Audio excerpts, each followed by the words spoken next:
All right then, so we saw in the last lesson how to edit something in line on this page, and when we did that, if I just change the title, get rid of those things, when we save them, it redirects us back to the show details page for that particular chapter, and you can see the exclamation marks have gone. If we go back to the dashboard, then we can see it's worked as well.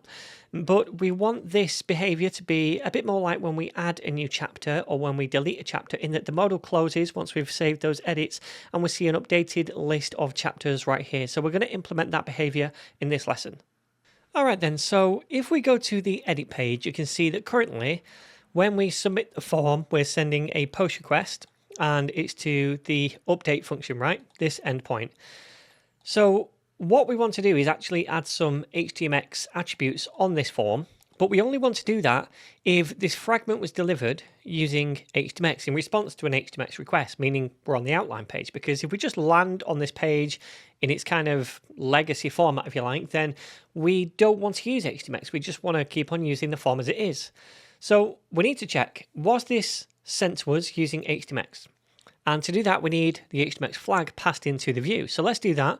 Inside the edit function, we want to pass in is HTMX as a second argument to this compact function. So is HTMX like so.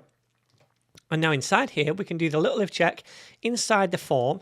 So we'll say @if, and then in parentheses, we want to check is HTMX, if I can spell it. And then we'll end the if down here. And then inside here, we want to output a few attributes. So the first one is hx-puts, and we set that equal to something. Now it's going to be identical to this thing right here. So we can just grab all that, copy it and paste it right here. And then we also need the hx-target attribute to say where we want the response HTML to go. And we want it to go in the chapter-list. So when we make this edit inside the modal, eventually, it's going to update the record in the database. We're going to refetch the records eventually, and we're going to resend that chapter list, the updated one, which we output in the chapter list class, right? So it's updating in real time.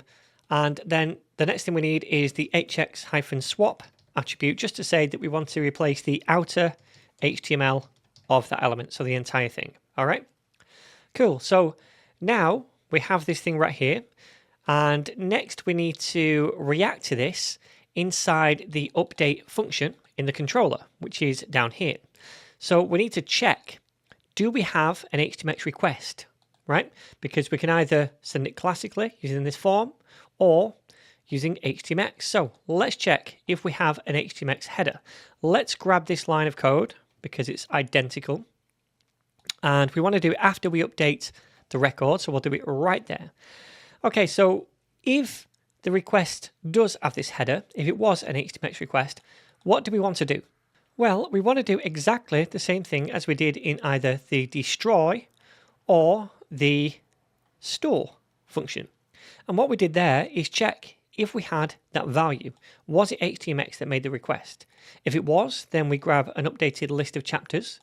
Then we return the chapters index view, passing the chapters and is HTMX into it because we use those values inside it. But then we only return fragments from that view, the chapter list and the modal. So let's do the same thing. I'm going to grab all of that, copy it, and then down inside the update function, I'm going to paste this in and then save it. And hopefully now this will work. All right, so let's try this out. I'm going to click on this first one and then edit the chapter. And then inside here, I'm just going to add a bunch of exclamation marks at the end. I'm going to save the edits and hopefully we'll see that in real-time update and the modal closes. Awesome.